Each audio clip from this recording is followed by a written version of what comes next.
শুনুন শুনুন, আপনারা আমাদের হোটেলের 1 বছরের পুরনো খাবার চেখে দেখুন। আমরা আপনাদের 2 বছরের পুরনো খাবার একদম ফ্রিতে দেবো।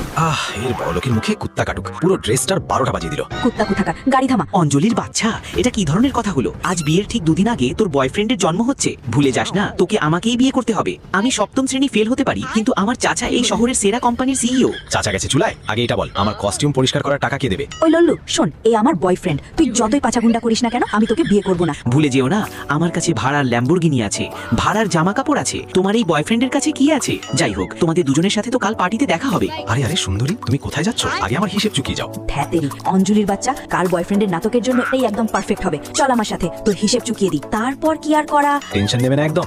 10 লাখে তো আমি তোমার বয়ফ্রেন্ড বা গার্লফ্রেন্ডের অ্যাক্টিং করতেও রাজি আছি। ছোট মালকিন, খামোখাই এত টাকা ওড়াচ্ছেন। 5 লাখে তো আমি আপনার বয়ফ্রেন্ডের অ্যাক্টিং করে দিতাম। আমার বিড়ালের সামনে হুলো বিড়ালের অ্যাক্টিং তো ঠিক মতো করতে পারো না, আমার বয়ফ্রেন্ডের অ্যাক্টিং কোন লাট সাহেব হয়ে করবে শুনি? হায় কি গরম। মায়ের